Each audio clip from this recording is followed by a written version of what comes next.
আর এইভাবে আমরা balance diet maintain করার পাশাপাশি অবশ্যই কিছু লাইফস্টাইলে চেঞ্জেস আনবো, মানে কিছু কিছু ভালো গুণগুলোকে আমরা অ্যাড করব।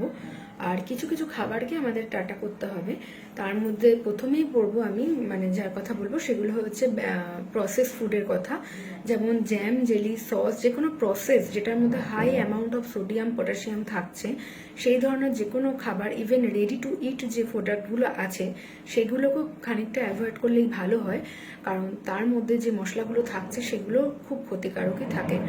আর বিশেষ করে কিছু অনেক পেশেন্টই আমায় জিজ্ঞেস করে যে ম্যাগি আমরা খুব ভালোবাসি, আমাদের টিফিন মানেই ম্যাগি। সেরকমটা না। এবার দেখুন, টেস্টের জন্য যদি কখনো খেতে চাইছেন সেটাকে আমরা রিপ্লেস করতে পারি, কারণ ম্যাগিটা তো ময়দার জিনিস হচ্ছে, আমরা সেটাকে আটার ম্যাগি এখন পাওয়া যাচ্ছে বা ওটসের ম্যাগি, এইভাবে আমরা রিপ্লেস করতে পারি। আর আমার মনে হয় টেস্টের জন্য তখন ওখানে আমরা মশলাটা বাদ দিয়ে খেতে পারি, এভাবে করতে পারি।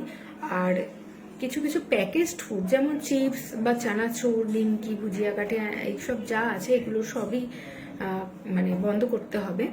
আর এক্সট্রা যেগুলোতে সুগার প্রোডাক্ট অনেক বেশি আছে, মানে সুগারি ব্রেভারেজ যেগুলো, cold drinks, Thums Up, plus যে কোনো, ইভেন অনেকে ভাবে ডায়েট কোক খেলে বুঝি খুব ভালো হয়, রোগা হওয়া যাবে, কিন্তু এমনটা না, সেটাকেও বন্ধ করতে হবে। মানে আমাদের এই সুগার যে ড্রিঙ্কসগুলো আছে সেগুলোকে সবগুলোকেই বন্ধ করতে হবে। এক্সট্রা সুগার, এক্সট্রা সল্ট নেওয়ার এই প্রবণতাটাকে না বন্ধ করতে হবে।